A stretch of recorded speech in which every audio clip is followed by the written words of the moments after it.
I have in my hand a guaranteed no catch scraper.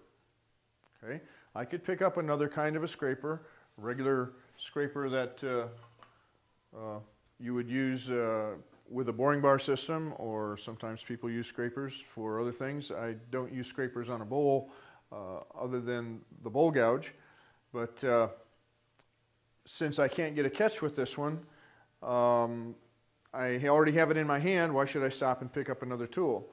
So let's talk about the dynamics of what's going on when we scrape. Whether we have a regular scraper or a bowl gouge or whatever is in our hand. Remember back on the drawing board, I had the push and the pull cuts have the bevel support. The scrape does not have the bevel support. So every time that we scrape, we have to make sure that the wood is being scraped at less than 90 degrees, so that the tool is touching the wood at less than 90 degrees. As the wood is coming down on the tool, it's scraping. All right? Now we can get away with scraping right at 90 degrees, but if we go past 90, it's going to grab and catch. So the rule in scraping is never scrape at more than 90 degrees. All right? Now, with the flute configuration of that parabola, when I roll this top edge up over and have it close to my wood, when I cut with the bottom edge, it's always going to be less than 90 degrees. All right? So no matter what I do with the handle, it doesn't matter anymore. As long as I keep this top edge close, I'll never ever get a catch with the bottom edge. So it's going to scrape tame, easy, effortlessly, and never be any fear of ever getting a catch. When we, back on the wood now, when we started the cuts, the plunging cuts, the pushing cuts, we had the flute pointing in the direction it was going to travel. The 45-degree slicing action made this surface real clean, but we left tool marks here. All right, so we're going to abandon the pushing cut. We're going to stop that. We're going to pull it away, and we're going to roll this way over so that the top is close, and we're going to cut with the bottom edge.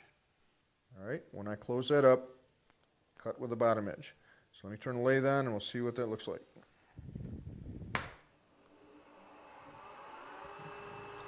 All right, now just tame as a pussycat. Just roll that edge over, and the bottom is never going to get never going to violate the 90-degree rule. It'll never get a catch. Now I can go back and forth, clean that surface up. All those tool marks are gone. I can shape a little bit. If I need to go in the middle, I'll just push a little harder in the middle to get that concave. All right. Now, what you don't want to do is ever sneak a peek. You know, get your head in a position so you can see, so you don't have to open that up. What happens if I would touch that wing with it angled up like that?